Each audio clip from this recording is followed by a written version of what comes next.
We are finally back. My schedule's settled down enough for me to get us moving along. Just past the halfway mark, as far as I can tell, in Moby Dick here. This is where we're at. So appreciate everybody who's signed up and has been along for the voyage.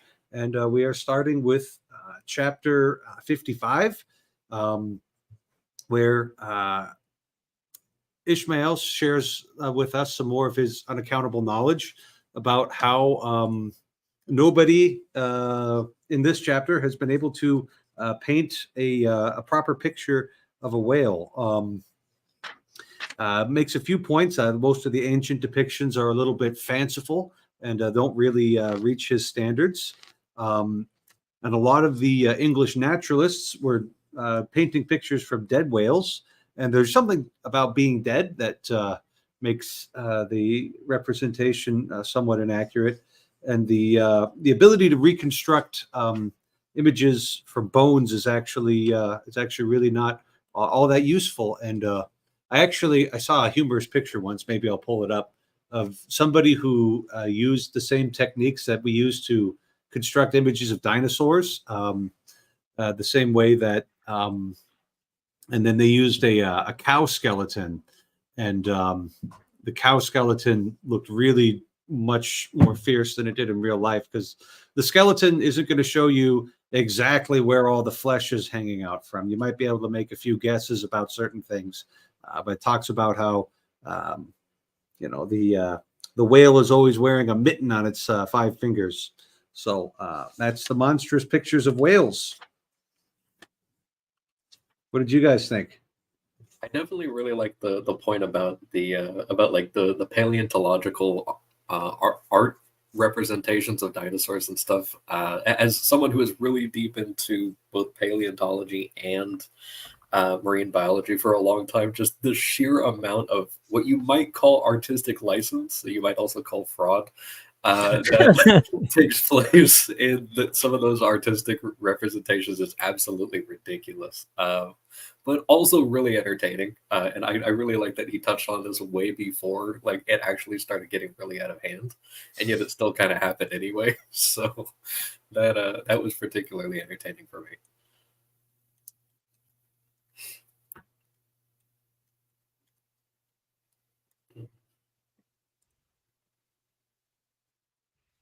Trying to look up that image of the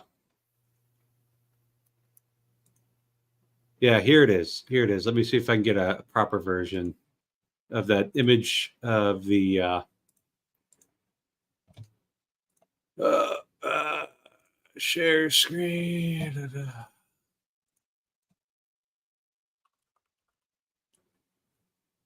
Oh yeah. So here's a hippopotamus, and it's apparently got these bones that hang down right here. And a zebra, a baboon, using those much thinner skeletons that you get from a real live living animal. So anyway, there's something very important about being alive when you're studying it. Kind of indispensable, actually. Yeah. Don't dissect it? Is that what you're saying? Well, dissection can teach you some things. Right. It's not going to teach you the most exciting things, though. Yeah. I like my frogs undissected, if given the choice. But I really like this bit here where he talks about he says, before showing this one particular picture of a sperm whale, before you show it to a Nantucketer, you best provide your summary retreat from Nantucket. He said, in a word, Frederick Cuvier's sperm whale is not a sperm whale, but a squash. It's just so ridiculous. Like, the imagery is just so good. And then after that, the going to, gosh, just the words that he uses to describe a lot of these things, but then going on to the Chinese depictions and saying, that all of the different cups and saucers that inform us when you give the Chinese artists a pencil, just the very kind of elaborate and also very round things that they produce. But that the living Leviathan has never yet fairly floated himself for his portrait, which I thought was pretty good.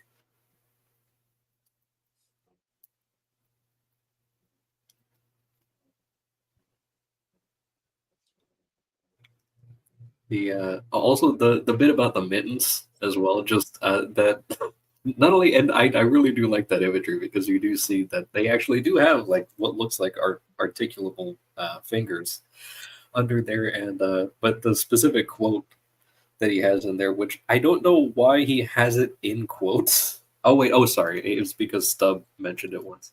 However recklessly the whale may sometimes serve us, he can never be truly said to handle us without mittens. Stubb's a funny guy. Yeah. I think I would enjoy having a pint with him. Yeah.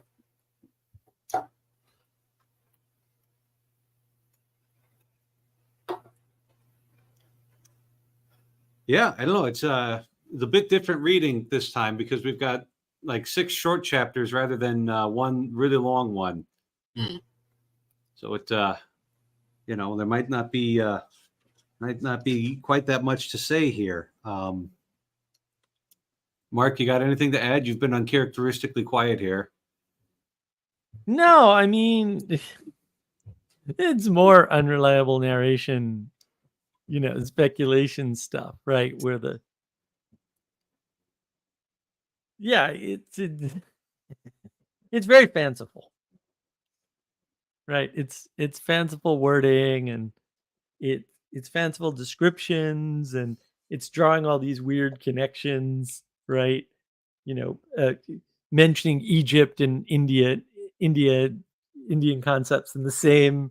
It's like, what are you doing, dude? And all in service of pictures of whales. It's like, okay, I guess, but also, what are you doing? And yeah, it's sort of hard. Like, there's a rhythm in the book around when he's talking, we'll say, seriously, and when he's doing this weird speculation of a scientific nature. And I think that's like, chapters like this are more to highlight, we'll say, the silliness of science, right? Like, I mean, I think he's very much poking fun at the project of science, and Darwin's project in particular. And at some level, I mean, Darwin's compiling a bunch of ideas that were already floating out there, right? Just to let you know, right? So time frames are not a problem here. And he's poking fun at that you could understand these things in the way that they're trying to understand them. And it's an interesting way to tell a tale, right? Because he's doing a commentary on science through a story on whaling, which is very much sort of brought about by, it's ultimately not a scientific endeavor.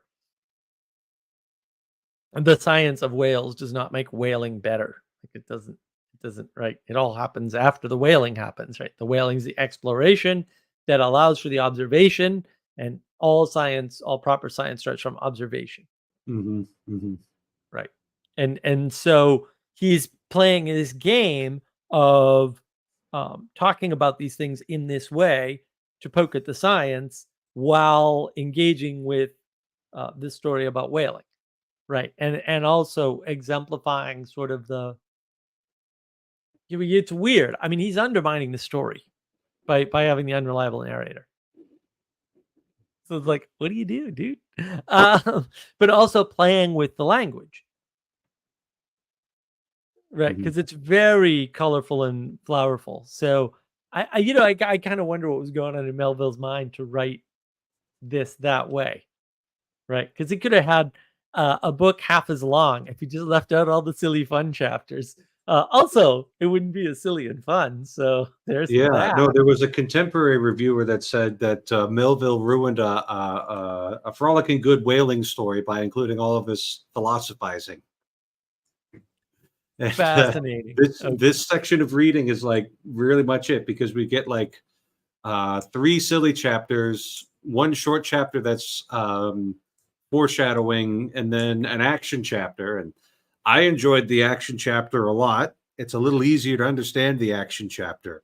But yeah, we've got these other 3 chapters that are just Ishmael, Melville, hard to tell the two apart, giving us their thoughts on how to portray things in art. And I actually think that there's a you get the sense that these especially the English artists, the naturalists that he's talking about, that they're examining like the parts of the whales when they wash up on the beach, that sort of thing.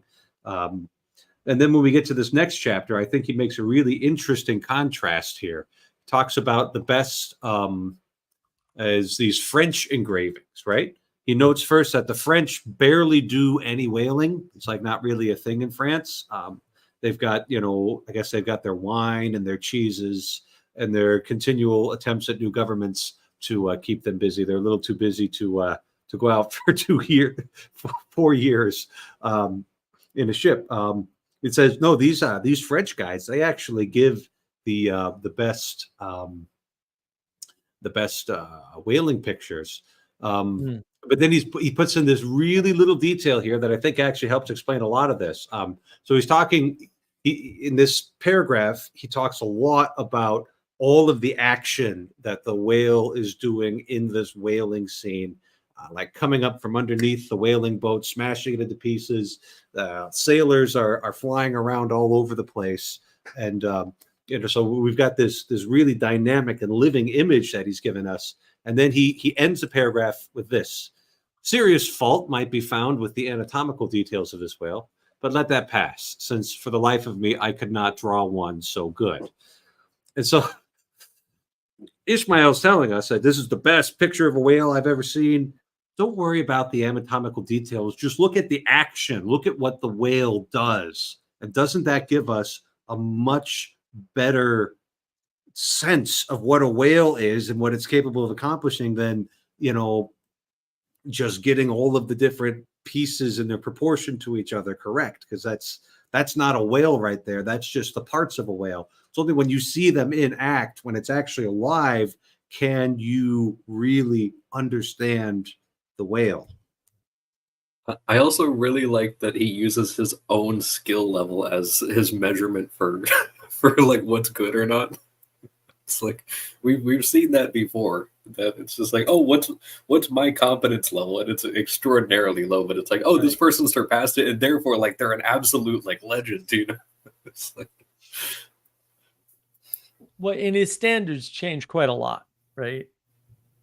He this guy's the expert, but let me tell you, he doesn't know what he's talking about, right? And it's like, he does this right here. So there's he talks about a Greenland right whale hunter, and that he had made different carvings and things like that. And one of the things is these little crystal figurines of the whales. And he says, I mean no disparagement to the excellent voyager, in parentheses, I honor him for a veteran, but in so important a matter, it was certainly an oversight not to have procured for every crystal, and there was like 96 of them, for every crystal a sworn affidavit taken before a Greenland justice of the peace. Just like, really?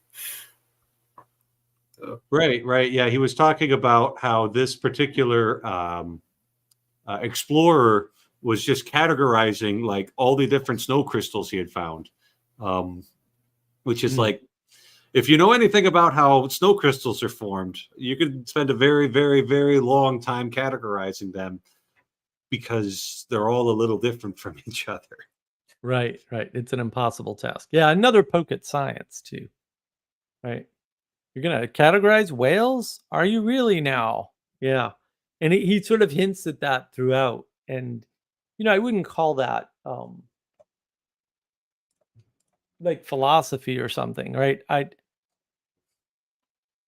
wouldn't call it like political commentary. We would today, but it's more a social commentary on the change into this scientific mode of thinking. This, we're going to categorize everything. Oh, really? Is that That's what you're going to do, huh? Mm-hmm. Mm-hmm. And tying it back to the art captures, even though the art isn't accurate, it captures it better. Yeah, that's a really good move. Right. I remember, I can't remember. I think this was an art class I had to take when I was in seminary. And it wasn't at the seminary, it was through a local Catholic university where the quality of the instruction was somewhat more varied than what we got at the seminary. But somebody pointed out, at one point the teacher took a picture of a horse mid gallop, right, with all of its feet kind of curled up underneath it, and then an Yeah. artistic painting of a horse like splaying out, running across a field, and it's like, holy mackerel, when you get an actual still photo of a horse running, it looks like it's kind of a spider jumping up in the air. Yep. It But looks like the it's jumping impression of the straight up. motion you get is it, stretching out and running maybe a little bit more like a dog or a rabbit does. But like that, the artistic depiction, because it was presented for our viewing. It was presented to give you a sense of motion and And not for the life of the accurate thing. and right. It's not for accurate and precise anything. Not for accurate and precise measurement, but what is this thing when it's alive? Or in motion or working. Yeah, alive is Mhm. good too. Yeah, they all Mhm. work. Yeah. And, if you're following along with my thesis, I think we've gotten far enough into the book where I'm just going to say it pretty forthrightly that the whale is either God or God's agent in this book. I think we've got Mhm. enough evidence to make that. Then that shows you how carefully you must do theology, and how carelessly much theology is done, especially after my man Thomas Aquinas passed away from this earth, and the theological enterprise started its degradation to more and more logic chopping, so that by the time you get to somebody like Francisco Suarez, um, his theology is just practically unreadable because it's so extruded through a logical process, and everything's chopped up into so many small pieces that you've killed God. So congratulations. That's going to work out well for you. So is part of your thesis then that these chapters, against science aren't merely against science, but are against we'll say the theology straying into the scientific method or process or procedure? It's more like, I would say, what are you doing when you're doing this logical? I'm breaking things up into small pieces and analyzing them, right? And that's a very dangerous thing to do. What are you doing when you're dissecting an animal?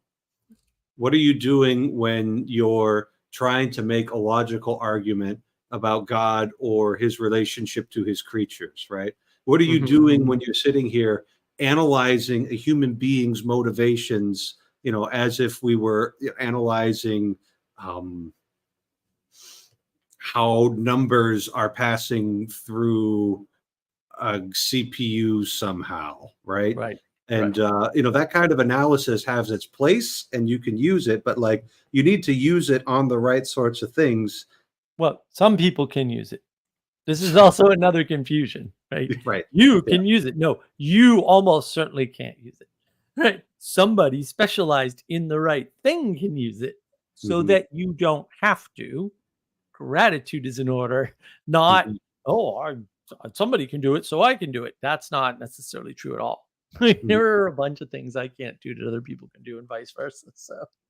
So when But you we say do these get caught up in that. chapters, when you say these chapters are critiquing, the scientism that was taking over the English-speaking world at that time, yes, and also lots of other things that are motivated by that same spirit of geometry as we might have from Pascal.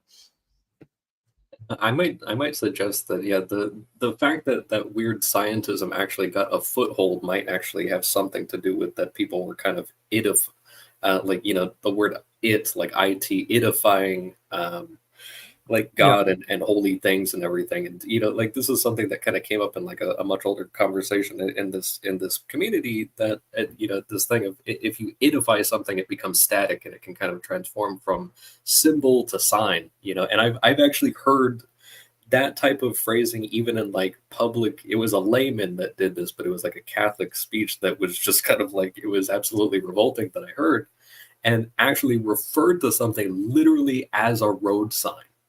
And I was like referred to something like actually very sacred as a road sign, and I was like horrified to hear something like that. And it's kind of funny that we've been getting into these really deep conversations in our Saturday book club. And I've told Mark before, like I've gone back recently and like revisited some of the smaller works of Saint Irenaeus, and the stuff that we're like, wow, like we just got down, like we dug really deep into the thing. Saint Irenaeus just says in plain language, like just plain language. And it's just like, oh, like all of that going around, and we just came right back, like I didn't need to go all like super deep into technical theology or anything like that. He just said it in plain words. It was that easy because he was saying it to people so that they could share with their friends and family,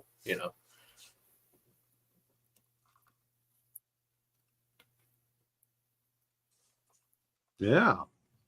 So there is a greater, two greater through lines. One is the skepticism about the scientific endeavor, and the other one is the thread that this is all actually theology, and critique of the idea of theology or something, or the way it's being done. And yeah, the edification is also objectification in my frame, Castle. So yeah, that's where some of the this idea of objectivity comes from. It's like, well, if the world is made up of nouns, effectively, then, and those nouns have properties or something, then sure, there's a bunch of assumptions we can make, but that isn't even what's happening. You just fooled yourself into thinking that's how the world works.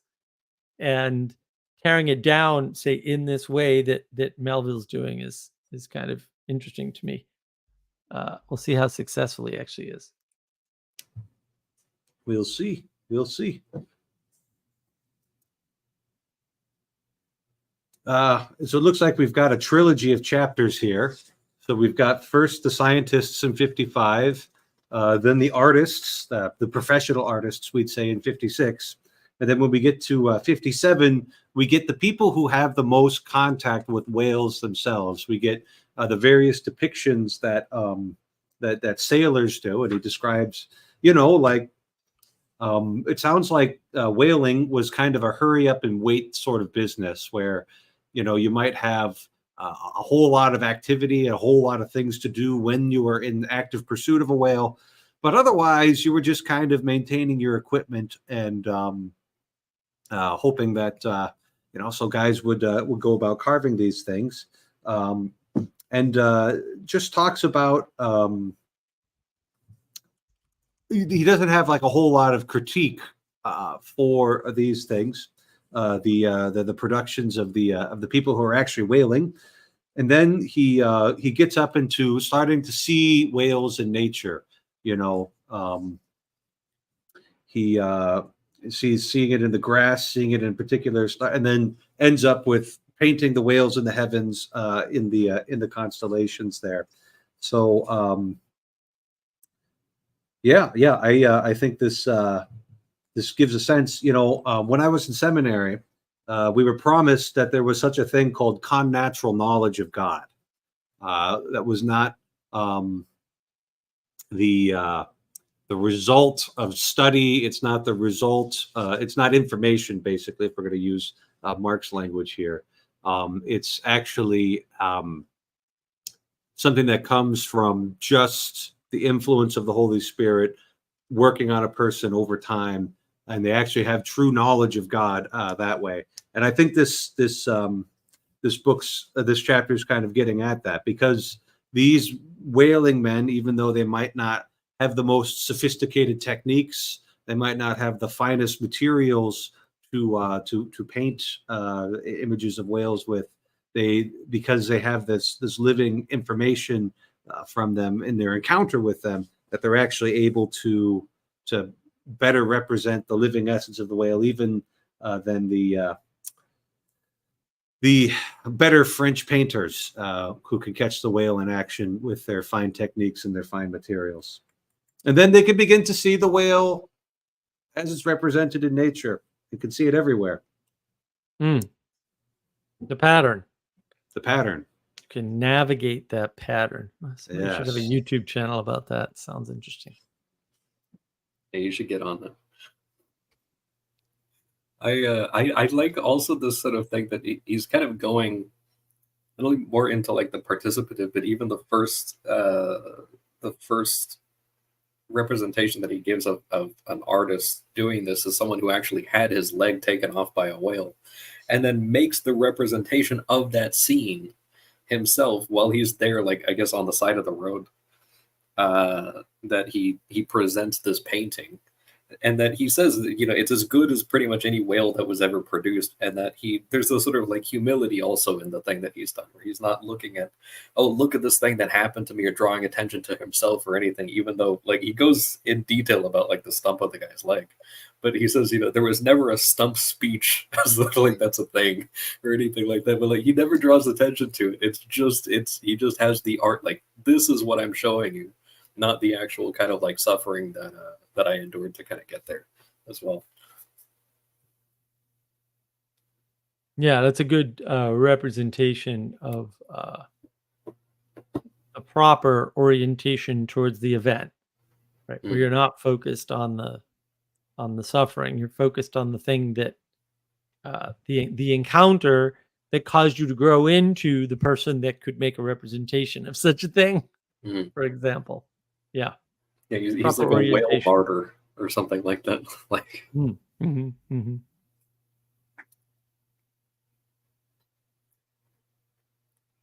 I really enjoyed. So there's this paragraph here on the next page actually, where it says he sort of goes into like the scrimshanding art of kind of carving into whale teeth and things like that. And then he says, you know, long exile from Christendom and civilization inevitably restores a man to that condition in which God placed him, i.e. what is called savagery. Your true whale hunter is as much a savage as an Iroquois. And then my favorite line, I myself am a savage, owning no allegiance but to the king of the cannibals and ready at any moment to rebel against him. So yeah, that sounds about right with this character. With Ishmaelville. Ishmaelville. I like it. Let's hold on to that. Yeah, Ishmaelville. Yeah, it's interesting too that his appeals are towards culture and away from cannibals in the book, but actually the message is very different, right? Well, he's writing to people who read books, you know, so he's got to know his audience, right? Know how to speak to his audience. Yeah, he does actually convey a ridiculous amount of world knowledge, surprisingly enough. Like it's insane how much stuff he knows about the world. It's like, wow, you must have been well read before you went whaling, sir. Did he grow up wealthy? I don't know anything about his history. You're talking about Melville or Ishmael? Yeah, Melville. I can't remember that. I think he was educated decently, probably post-secondary. I think he did have some post-secondary education. So that put you in the elite class back then. Yeah. Right. They didn't have federal student loan programs. They weren't nearly that dumb. Yeah. It's the turn of the century when you start to get that mixing that has done us all a disservice, by the way. So just saying. He goes into like, then he goes and he starts kind of elevating the savage at this point. So he goes and he's elevating the Hawaiian savage and describing like the shark tooth woodwork and things like that. And I have to admit, like, it's very intricate, like it's really impressive stuff. And but he goes and he, like, within the same paragraph sort of he raises the Hawaiian savage and then lowers what he calls the Greek savage Achilles, down. And it's like, okay, now we're just categorizing all of these these different things. There's more of that smashing together that he tends to do. But I don't think he's done it that much in recent chapters, which is at least not as much as in the beginning. So it's nice to see him. Yeah, I don't recall him sort of contrasting the modern savage with the ancient savage. But it's interesting that he would do. I mean, there's so much going on there, right? Because there's that chronological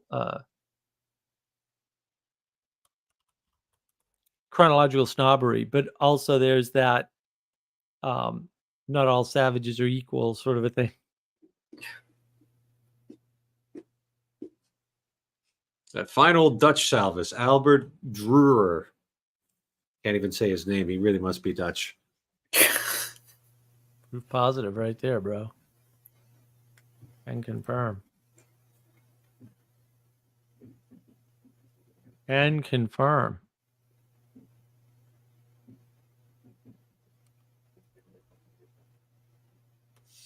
All right. Well, that's of Images of Whales. Now it's actually 2 trilogies. I had my math a little bit wrong earlier. 3 trilogies of just 3 chapters of just kind of the philosophizing and speculating, and now we're getting back a little bit into the action. What these sailors are calling Brit, I think we would call krill now. What these humpback whales, what blue whales would eat. One, there's a class. There's a class for that kind of whale that's got the filtration system. Baleen whales. Baleen whales. Thank you, my dear sea muppet. Yeah, the baleen whales, and they're not much interested in taking on those ones. Yeah, and then he says that they don't really look much like anything but a big pile of rocks while they're out there, which is really funny because if you just think a few chapters back, what we just talked about, you get a really vivid depiction of the whale in action, but when you actually see one, it actually just kind of looks like. So he's just playing around with the perception there. And then he goes into another soliloquy. This isn't quite so much action, but another soliloquy about the distinctions between land and sea, and how strange and unearthly everything underneath the ocean is, and then he ends with this paragraph saying that there's both sea and land, the orderly land and the wild sea inside a man, and inside of you need to be careful to stay on the land, because otherwise you'll go out into the sea and who knows what you'll find there. So again, a very short chapter, just 3 pages, but more of that funny ruminations of our funny narrator. I thought it was particularly entertaining. Again, just the way that he always makes this sort of move where he takes the thing that it's like, okay, the unknown thing is somehow vastly more valuable than the thing that you can actually interact with a lot of times. And that he has this thing where he says, Columbus sailed over numberless unknown worlds to discover his one superficial Western one. It's like, really, like, now you're just denigrating the entirety of like the Americas at this point, just to elevate yourself for spending more time out there. Because that's usually what it is that he brings one down to raise the other, and then he catches a ride on the one that he's rising up, and then kind of then tries to, in a sort of way, engender humility with humanity, and says, however baby man may brag of his science and skill, and however much in a flattering future that science and skill may augment, yet forever and ever to the crack of doom the sea will insult and murder him.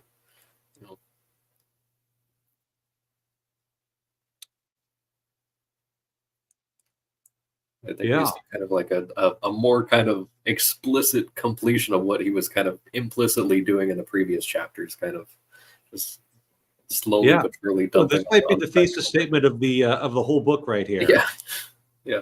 That however baby man may brag of his science and skill, and however much in a flattering future that science and skill may augment, yet forever and ever to the crack of doom the sea will insult and murder him, and pulverize the stateliest, stiffest frigate he can make. Nevertheless, by the continual repetition of these very impressions, man has lost the sense of that full awfulness of the sea, which aboriginally belongs to it. It's like, that's the argument of quite a bit of the book up to this point. Right there. We'll just call it right here. End stream. Let's go. Book club over. That's too funny. Yeah. And then he just kind of does this thing where he says, "Yea, foolish mortals, Noah's flood is not yet subsided. 2/3 of the fair world it yet covers." You know, and that's just kind of, and he is very much like re-enchanting the ocean a whole lot here, even if it comes at the cost of basically everything else. And if you study young Earth creationist literature, that's literally true. Because all the water was outside the firmament and underneath the ground before the flood. Oh yeah. They don't like the separation. I'm not going to get into their thing, but I Yep. like, Yep. I've encountered enough of this stuff. No need for that. They didn't read Melville. They didn't read Melville. Yeah. I don't think they read the chapter they're referencing. They didn't read Irenaeus either. No. Or Genesis 1. Oh, they read Genesis 1. That's the problem. Is Oh. you really think you can read the Bible on your own? Yeah. It's unsafe. It's unsafe. Consider all this, and then turn to the green, gentle, and most docile earth. Consider them both, the sea and the land. Do you not find a strange analogy to something in yourself? For as this appalling ocean surrounds the verdant land, so in the soul of man there lies one insular Tahiti, full of peace and joy, but encompassed by all the horrors of half-known life. God keep thee, push not off from that isle. Thou canst never return. Anybody who wants to start experimenting with psychedelics needs to read Moby Dick first. Like, you're just gonna, what are you gonna do? What are you gonna find? I don't know what you're gonna find. I don't think it's gonna be worth it. Stay on Tahiti. It's a magical place. And you can still get flooded without that. Yeah. You can go play in the beach. That's far enough out for you to go. Yeah. If you want the bad flood, you could just go work retail or something.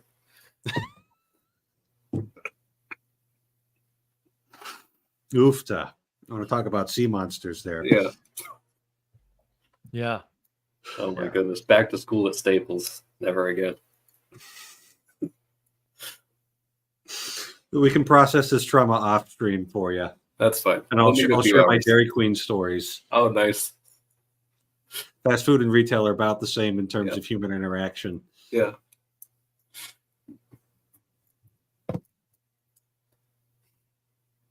All right. You want to talk about the squid?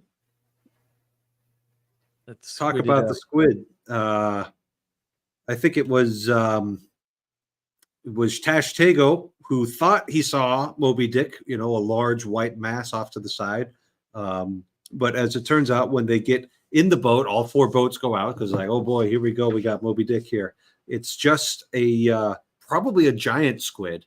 And I don't know, maybe this was just me not really knowing things, but like I remember the giant squid was like a legendary thing back in the 90s, and we weren't sure if they really, really were like, and then they found one, and then it was like, okay, I guess we really do have giant squids, but like that's basically what, as far as we can tell, sperm whales go down and eat. They dive very deep. Like deeper than most of our submarines go, and find giant squids down there.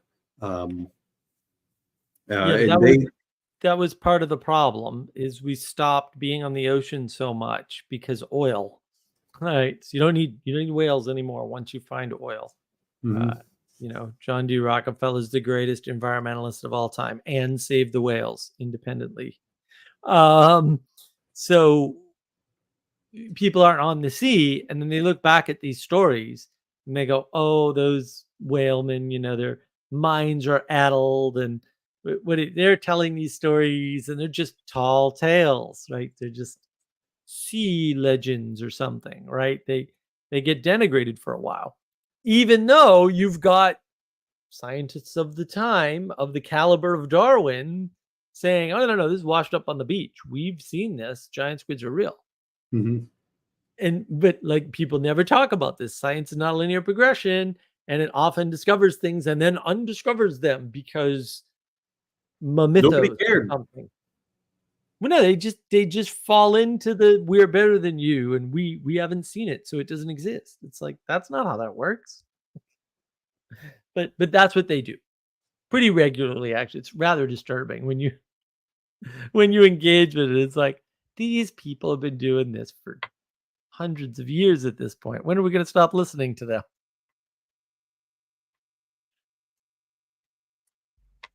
Yeah, yeah, and everybody's kind of freaked out by it, except for Queequeg, who's like, this is kind of bleeding into the next chapter a little bit, I think, but like, no, this is a good sign because this is what the whales eat. So when you see one of these, you'll be seeing a whale soon. So that actually gets us pretty well there. But again, it's kind of like this chapter and the one right before it are a bit of a pairing with each other. I think I got my math wrong again. You don't pay me for math. That's why it happens so poorly here. I don't get paid to do math. We hire accountants for that. Like squids just look really unreal. They look like aliens. That's actually a great word for them. They're quite alien to us. And so Right. it's kind of reinforcing this point that these sailors who are used to dolphins and fish and crabs and whales and all these sorts of things, there's still stuff down there that's really, really unsettling. And think about how many monsters we have that are just kind of like a squid on land. Like in a movie or something. Just put tentacles on it, and immediately it's pretty unnatural. Blob in the middle, eyes, a mouth maybe, and some tentacles. Done. Especially if you can put eyes where they don't belong. Ooh. Yeah, exactly. Yeah, it's a good point. And again, back then, these things were encountered. I mean, it was still a deeper hierarchy than we have now. It's such a flat hierarchy. Like anybody can click on something and see a video somebody made, sort of thing. It's actually not good for us at all. But back then it was these tales, third hand. My cousin knows somebody who was on a whaling vessel who saw a giant squid. What? Right. But back then that was real information. Everything else, newspapers, all like, I don't know about this. Right. There wasn't an authoritative structure in that way. Mm-hmm. Yeah, no, they hadn't invented science says yet. It's like Simon Says. It's just science says now. Right. Follow the science. Yeah. One of these days I'm going to have to find it. I have somewhere in a box. My uncle in Maine gave me this enormous lobster claw, and I've been meaning to actually get it like properly taxidermized because it's been in a plastic bag for like 20 years, and probably doesn't smell great. I haven't opened that in the longest time, but it's like the lobster claw is as big as my computer essentially, and like it's gigantic. And so the whole like story of like whether or not the story was accurate of the thing, it's a genuine lobster claw. Like it's actually made of, like, you could eat a lobster claw and then you could look at this. It's the same material. But it is kind of funny that you could easily embellish that, but it's like if you have something to show for it, or even like maybe if you were like, well, I saw this thing and then I carved its image onto a whale tooth, it's like good enough, man. I'll take your word for it. Have you seen Scrimshaw, either of you? I've seen pictures of it, not in person. You're not alive yet. Okay. Good to know. Scrimshaw, what's that? That's carving on the whale teeth, baby, and whale bones. It's an amazing art. You know how far you've got to go from where I'm at to find a whale? But like you just got to go down to the ocean and you get all kinds of scrimshaw. It's actually hard to get authentic scrimshaw because I think most of the components are illegal.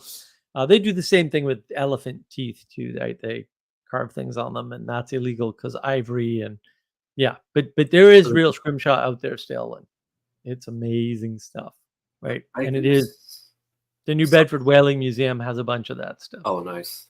Yeah. I still have to visit there. But I think they do scrimshaw on like stag antlers and stuff like that. Yeah. Like mountain goat horns. Like a lot of times they do that for like cowboy action western revolvers, that type of stuff for the grips on those. I think scrimshanders still get a little bit of work out there these days, but the business probably isn't booming. It's a lot easier to get like deer horns. Yeah. Well, It's a but lot but easier. also these guys were on the boats with the remnants of the whale that weren't really Yeah. worth anything, right? Making them worth something effectively without really realizing it. But that was their pastime for all the downtime on the boat, because you get a lot of downtime on a boat. I don't care what you're doing on your boat. You're going to get a lot of downtime. That's going to happen. That probably suits Ishmael just fine. Yeah. I don't know how accurate the Wikipedia page is, but Melville's life sounds a lot like Ishmael. Just saying. Maybe Ishmael is who Melville would be if he didn't restrain himself at all. That sounds likely. Yeah. So he was in Europe quite a bit, back and forth, as a youngster, because his father was a merchant. So super well read, right? Because he's on a boat. What are you going to do as a wealthy person on a boat? You're going to read a book. That's what you're going to do. So that's why he knew all these other places. Plus, if you're, going to Paris or whatever for trade, then you're going to run into all kinds of highfalutin stuff.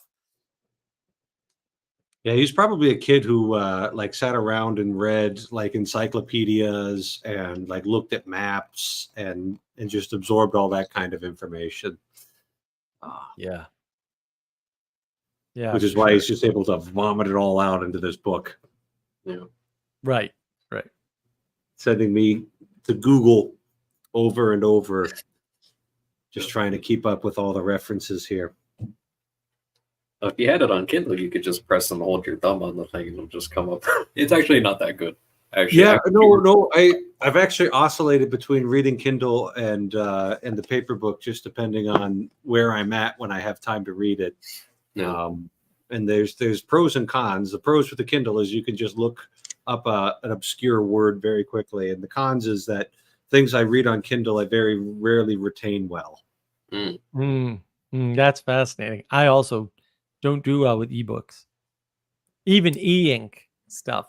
So it's not the impression; it's something else. Yeah, it's spatially locating information. I think we need to locate it spatially.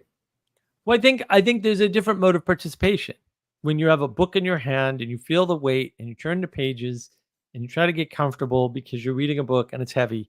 And there's all these little things that, I think, they really help.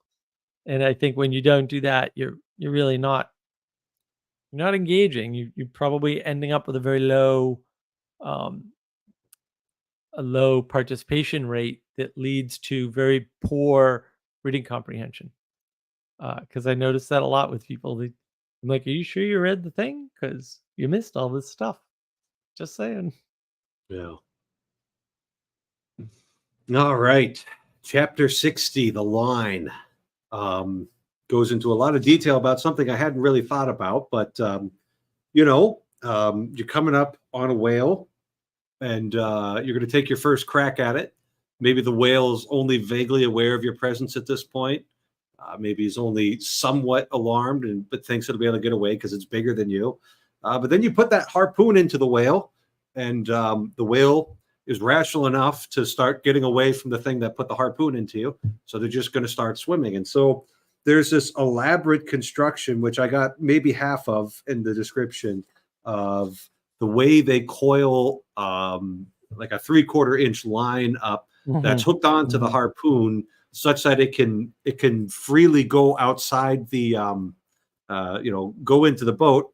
And you guys correct me if I misread this, but you get the sense that it's coiled up all along the bottom of the little boats that they're taking out after the whale, and that the rowers with their oars have to be super careful not to get caught up in that, because it'll pull you right out of the boat and maybe take a limb with it if you're lucky.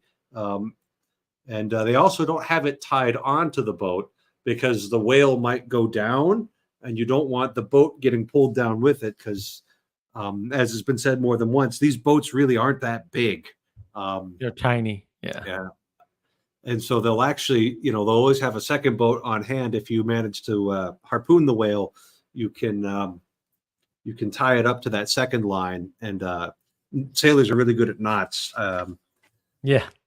That's the primary skill for sailing is knots. Yeah. Yeah. So it turns out there's a bunch of stuff about ropes in particular, and especially on boats. And because ropes are so integral to the process of being on a boat, especially a sailboat, because you use rope for everything. Everything's got ropes. The anchor's got a rope. The sails have ropes. There's ropes attached to the booms more often than not directly. And you use ropes basically to lash things together, right? To repair things. You use ropes to stuff in cracks sometimes to fill up cracks. Like it's amazing. And so it turns out that when you probably know this from cords, right? If you don't put your cords away carefully, they get tangled. Just picking them up. So in this case, you have to set up a line correctly so that it uncoils in a way that it doesn't tangle with itself. And it actually matters that you don't twist the line, because when you keep a tension along that axis in a line, it will curl. And you can make it not curl, but the minute it is unconstrained again, it will curl. And once a line curls, the odds that it'll get trapped on something go astronomically high, right? And it may only get caught on itself. And so you also want, especially with speed, you want a larger distance, right? So the line, is not too close to the line while it's lifting up, right? So that because what happens at speed is too much of it lifts up at once and then it tangles in itself. So there's all these factors that you have to consider that unless you've actually sailed, you wouldn't know about because you haven't done it. And if you haven't done it, you read about it all day long and I ain't going to help you, right? So, that's not, quote, knots, but it's related to knots, right? How you put away a rope, what you're supposed to do. There's a whole strategy. If you're doing ropes to twist, you do a quarter twist every time you wrap it around something. And that keeps it straight. So again, it doesn't have this tension along this line, so it won't auto tangle. And that's really important. So yeah, it also matters how tightly you wind the rope, whether you're winding it along the outside of a boat or around an invisible dowel or whatever. It doesn't matter. There's lots of ways to wrap up rope, but it really matters how tightly you do that. And you don't think of it that way, right? How packed is it? Some of the packing comes from the weight of the rope, by the way. So some ropes can't be stacked too high, we'll say, otherwise they will bind when you try to pick them up. So there's a whole art and science to getting a rope coiled as such that it will uncoil without tangling automatically. And the number of those variables goes up the longer the rope, the heavier the rope, and the faster it uncoils. And so it's just a lot to track. Hence, some of the harpooneers will take an entire morning just to coil up the rope properly in order to have a successful whale hunt. Just because that sort of thing needs to be done properly, because the rope is really a mediator between you and the whale. And mediation, it's important, needs to be done properly if you're going to have a good connection. Right. See some of the stuff I said earlier. Well said again, sir. I particularly enjoyed the bit here where he talks about how sometimes the it looks like some of the rope will be coiled into like a tub, and there's a couple of different designs that there are for that, but there's a particular canvas covered one that is towed behind the boat, and it looks like the boat is towing a giant wedding cake for the whale. It's just absolutely ridiculous. You have the whale, which only deals with the sailors with mittens, or like oven mitts, and then being presented a cake is just so ridiculous. He does stray into absurdity quite a lot. Yeah. And that's what keeps this long book fun. Yeah. Like if you I was actually telling somebody about this the other night, like, oh, I'm doing this book club, and they're like, I've heard there's just like a lot of talking about whales, and it's like, yeah, but listen, it's really funny. Yeah. So the whole time you're just being very entertained by it. But yeah, if you don't get the joke, this is going to be a very long book for you. Right. And I think it's a shame that we've forced this on so many high school students in an English class when it needs to be read, for the love of it, for the joy of it. Other books can probably be profitably forced upon somebody, but not this one. It's just too big. Well, and the idea that, you need to read the classics or something is like, well, you need to be prepared to read the classics. I don't know if you need to read the classics. Those are a little bit different. And yeah, if you misread them, did that work? Because I'm going to say it didn't. It's easy to do with a book like this, especially, if you don't get the joke. It's like Plato's Republic. If you didn't find Plato's Republic hysterical, and I do mean hysterical, at least at parts, you misread the whole book. Sorry, bro. You missed a bunch of stuff. All the good stuff. Wasn't there a thing in I think it was in like old Jewish tradition that there was one of the scriptures that you weren't even allowed to read until you were like 40 years old? Probably the Song of Songs. Yeah.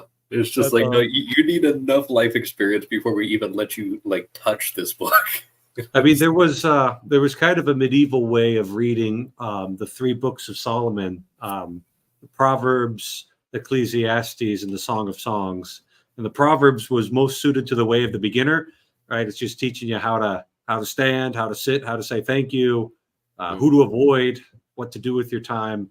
And then the way of the proficient was proper to the Ecclesiastes, seeing everything in this world as being vain and passing. And then the true mysteries for the masters was there in the Song of Songs, in the love poetry. And so you opens up with, he kisses me with kisses of the mouth. It's like, you want to make sure you're going to be mature enough before you can read that in a theological context. We're not going to throw our pearls before swine. Somebody should write that down. Yeah, That's a they good should.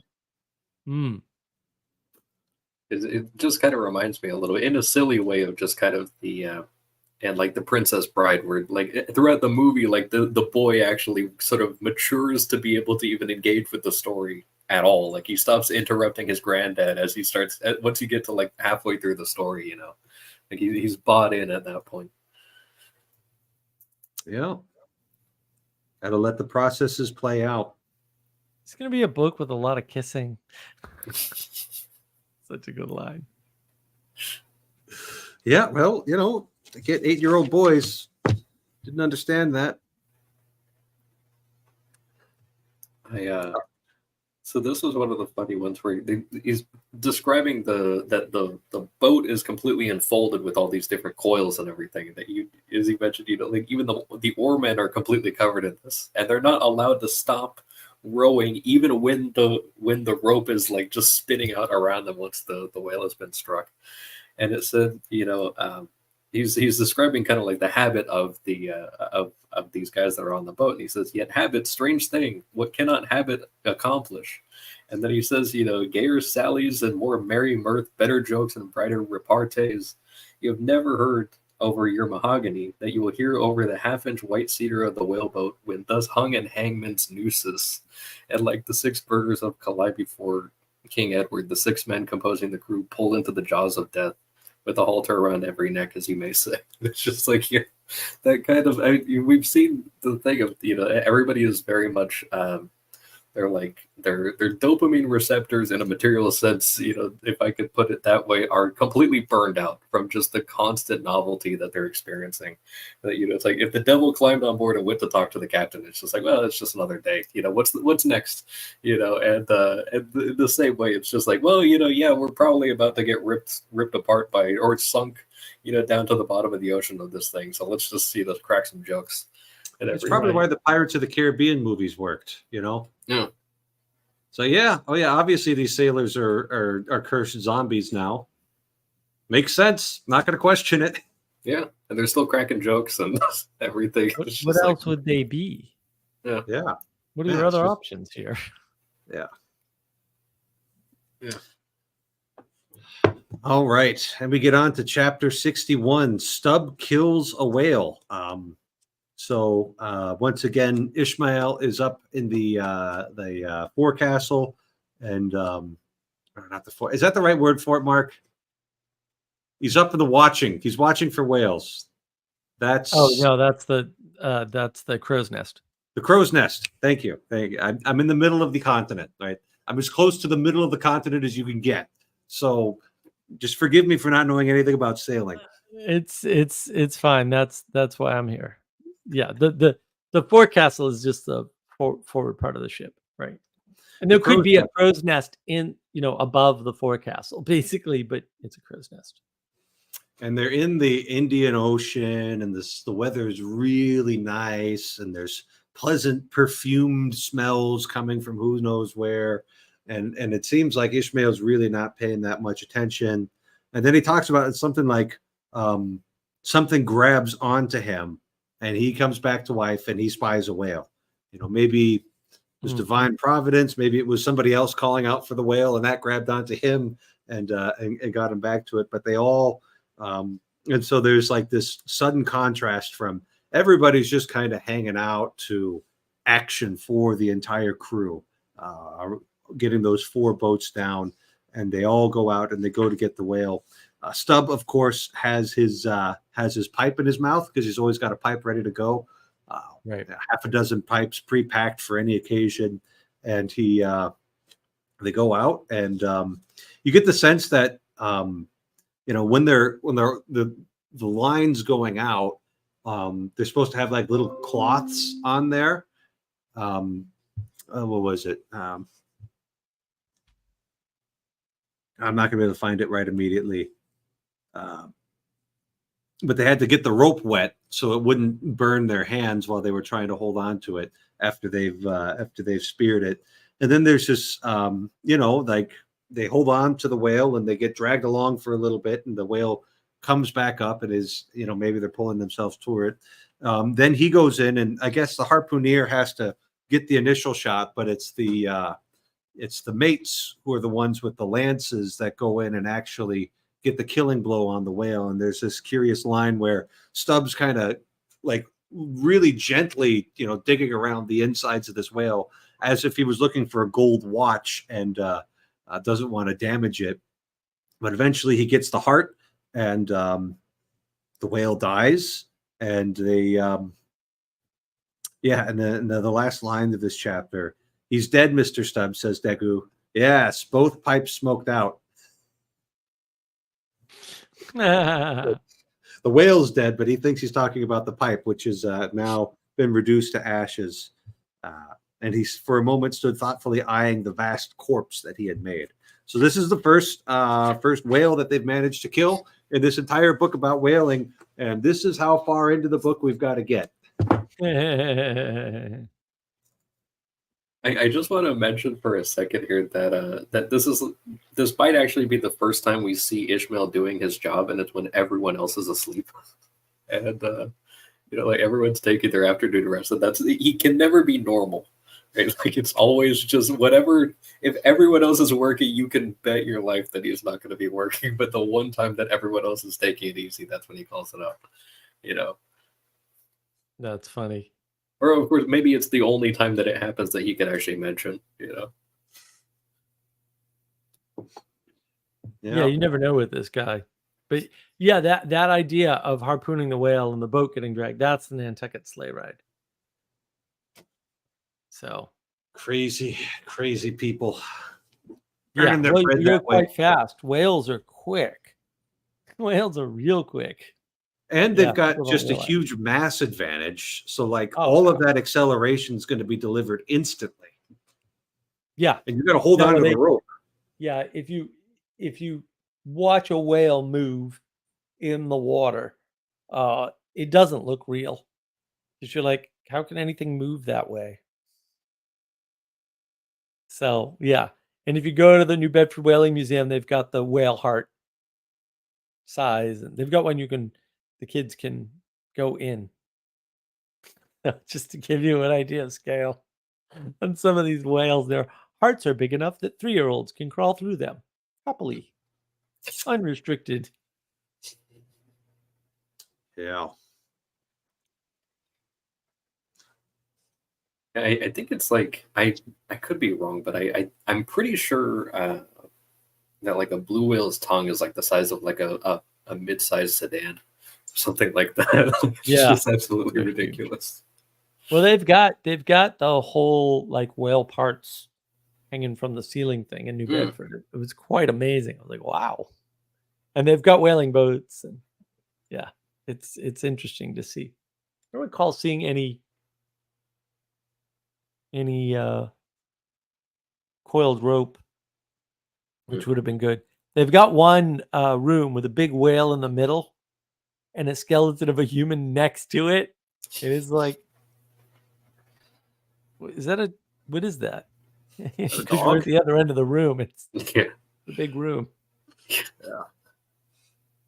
you think anybody still knows how to coil the rope? Oh yeah. Sailors know how to do all that stuff. But specifically a whaling rope. That's a specific constraints that they're under for that. Yeah, but they'll know by feel how high it can coil. And that's really all you need to know at that point. Like once you know how to coil a rope so it's straight without any kinks in it, then it's just height. And you'll know from the feel of the thickness of the rope how high to make that coil or how high not to make that coil. Right. So that's not too big of a problem. Yeah. I just wanted to make one little note here that with Stubb constantly puffing away on his pipe, that he also says here that closer to the start of the chapter that that lazily undulating in the trough of the sea and ever and anon tranquilly spouting his vapory jet, the whale looked like a portly burgher smoking his pipe of a warm afternoon. So it's almost kind of like this gentlemanly duel almost between like the two smoking gentlemen that eventually go and try to kill each other. It's just kind of another silly image. There's Or an lots of good otherwise silly very imagery. brutal chapter, actually. Yeah, there's a lot of gore, which why would I be surprised by that? Yeah. Obviously this is going to be really gory business, right? Like, you've shot deer, imagine that much more blood. Right. Well, and you're rending the animal in a specific way, and the animal is largely not muscle. Mm. Yeah. That's why they're so good for oil.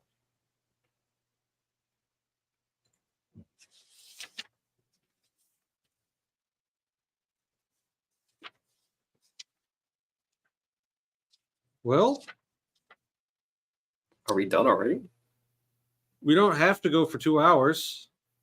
I can think of other things to do, but we haven't gotten into any debates yet. That's what usually takes up a good 50 minutes is us debating something, but we all seem to be in agreement on this. So that's fairly straightforward stuff, right? I mean, these aren't. Then maybe these later chapters will go faster than the earlier ones now that we've got shared understanding about a lot of these things. Well, yeah. Again, there's a lot of set and setting, which, in case anybody hadn't already figured it out, is the proper way to write, and all other ways are invalid. Just to let you know. I know you have some favorite books that they don't do set and setting first, but actually they're not that good. Sorry. It's like, I'll die on that hill all day long. So yeah, you know, and he does all the good set and setting for the book. And in fact, most books should be mostly set and setting, to be quite honest. because that's where that's what constrains the action so that it makes sense. Otherwise, anything goes. Hmm. And Melville is kind of skirting the line. He's like, I'm gonna do more set setting. We're gonna do a lot, right? And then constantly readjusting within the text, right? Like, oh, okay, and it's good too. It gives you a sense of character development because the character's learning more as the book goes on, which is what's called proper progression. Another thing that we'll say no literature has that's been done in, let's say, I don't know, 70, 80 years, pretty much. As far as I can tell, there's probably one or two exceptions, but probably not. Lord of the Rings. That's more than 80. It's 70, 80 years, isn't it? Or I about. think so. It might be the last one. 30s. Yeah, I I think the Lord of the Rings. I think like it was published in like 52, so it's right there on the line. Maybe that's the last great work of literature that we have. I could definitely say that with safety. I get the more I read it, I go back to it every few years. More, it's like this is gonna last. This is real good, and so is this one. So, yeah, no, I'm looking forward to blowing through the rest of it and getting to the end finally. Since I have an allergy to the classics. I suspect we'll have longer conversations on the next few chapters. I wasn't expecting to be able to make it for these chapters because I called out from the previous session and then you canceled it. So I was like, oh, that works out. I'll be talking about rope. And then, but yeah, so I did kind of read ahead a little bit, expecting to have to catch up. And I will just say that it does get quite interesting. So this is what we've done. And this is what we have to do. Excellent. Just stay with me, gentlemen. Stay with me. Thank you for your contribution. This was another excellent session, even if a little briefer. And stay on the island. Don't go out to sea. It's a bad idea.